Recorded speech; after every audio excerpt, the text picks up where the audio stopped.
Subscribe to our channel for more videos. Hi kids, welcome back to SySy Toys. Today we're gonna read Sleeping Beauty.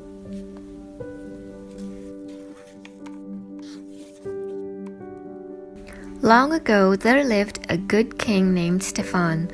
For many years, King Stefan and his queen wished and wished for a child. At last, their wish came true.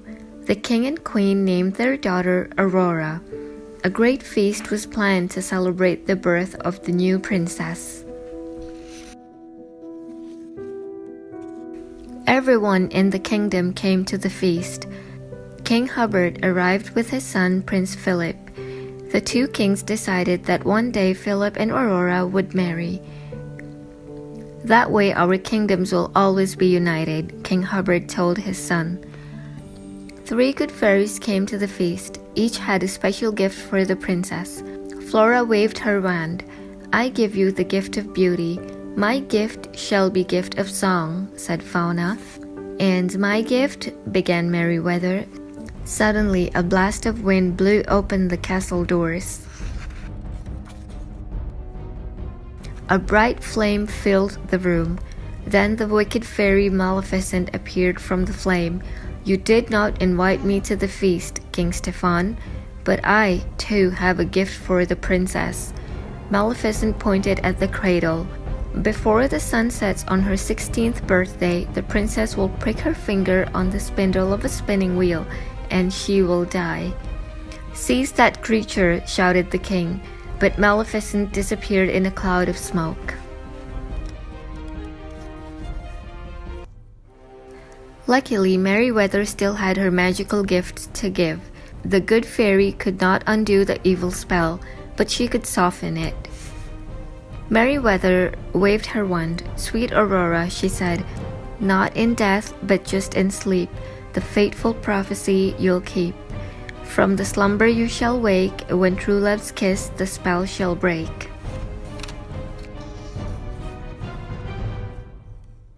King Stefan had all the spinning wheels in the kingdom burned.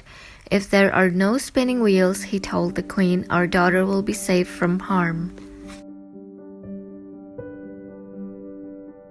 The 3 fairies knew Aurora still wasn't safe. Flora had an idea. The fairies would secretly raise the princess themselves in a cottage in the woods. "And no magic," Flora told the others. "Then Maleficent will never be able to find us." The fairies explained their plan to the king and queen. Reluctantly, the king and queen agreed. That night, 3 peasant women left the castle with a small bundle. The 3 women arrived at a cottage nestled deep in the forest. "We must never call her Princess Aurora," Flora told the others. "Her new name is Briar Rose." 16 happy years passed.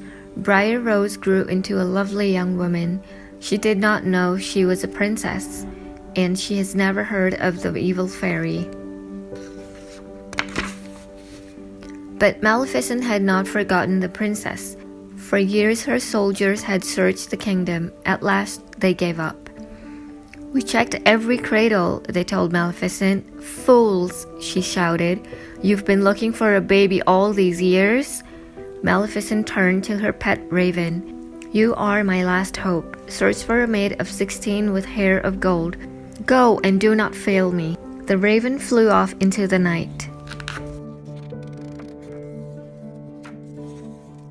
The next day was Briar Rose's 16th birthday. The fairies wanted to surprise her with a party, so they sent her out of the cottage. "We need berries," Fauna said. "Lots of berries," added Flora. "Don't hurry back," called Merryweather. The fairies set to work. Flora made a dress, Fauna baked a cake. "This dress looks awful," declared Merryweather. The fairies needed a little magic. Meanwhile, Briar Rose was singing to the forest animals. She told them all about a prince she had met in her dreams. Nearby, Prince Philip was riding his horse. When he heard Briar Rose singing, the prince couldn't resist joining in. For a little while they sang and danced together. "What is your name?" Prince Philip asked. Why, it's... Just then, Briar Rose remembered that she was not allowed to talk to strangers. I have to go, she said quickly. When will I see you again? Asked the prince. He had already fallen in love with Briar Rose. Tonight, I live in the cottage in the glen, she called as she hurried away. Back at the cottage, Fauna had fetched their magic wands. She waved her wand. Now the cake was perfect. Flora changed the dress she had made into a beautiful pink gown. It should be blue, said Merryweather. It should be blue, said Merryweather. She made the dress blue. Pink, shouted Flora. The fairies kept changing the dress from pink to blue and blue to pink. Pink and blue magic dust flew everywhere. Maleficent's raven saw the magic dust flying out of the chimney. He had found the princess. Back he went to tell Maleficent. Just then, Briar Rose returned to the cottage. Surprise! The fairy shouted. Oh, this is the happiest day of my life, cried Briar Rose. I met the most wonderful young man. He's coming here tonight. The fairies could see she was in love. But that's terrible, said Fauna. Why? Asked Briar Rose. The fairies told Briar Rose that she was really Princess Aurora. She had to return to the castle that very night, and she had to marry a prince. Aurora was very unhappy. She would never see the young man she had met in the forest again. Yet everyone in the castle was happy. King Stefan couldn't wait to see his daughter, and King Hubert couldn't wait for her to marry Prince Philippe. When they arrived at the castle, the fairies left to fetch the king and queen. No sooner had they gone than a magic ball of light appeared. Aurora followed it upstairs to a small room. Maleficent was waiting for her, with a spinning wheel.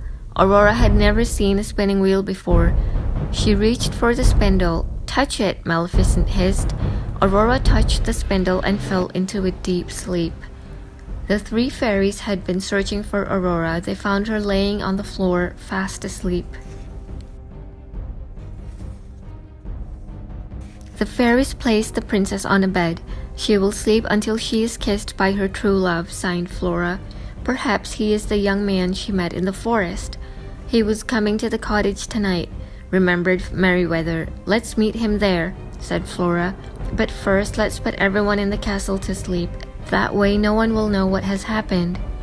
The fairies cast a spell over the entire castle. Soon everyone was fast asleep.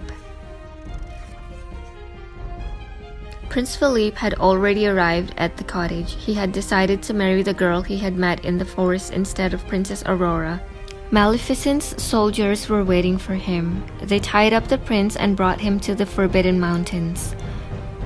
Maleficent told Prince Philippe that the girl in the forest was really Princess Aurora. She was sure he would never escape to wake his sleeping beauty.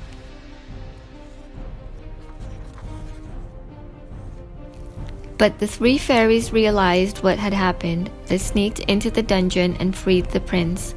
Take this magic sword and shield to protect you, said Merryweather. The prince set off to rescue the princess. Maleficent tried to stop him. She raised an enormous hedge of thorns around King Stefan's castle. But Prince Philippe hacked his way through the thorns. The evil fairy was furious. She transformed herself into a fire-breathing dragon and tried to destroy the prince. Luckily, the magic shield protected him.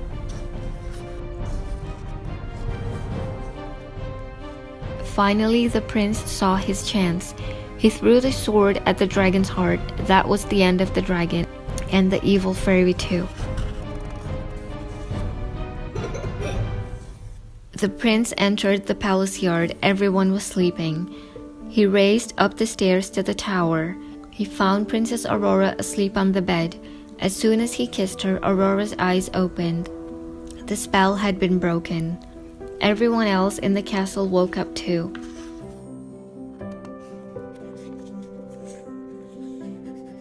The king and queen were very happy to see their daughter, and King Hubert was very happy to learn that the prince and princess were in love. The three fairies watched as the young couple danced across the floor. I just love happy endings, sighed Fauna. Flora and Merryweather couldn't have agreed more.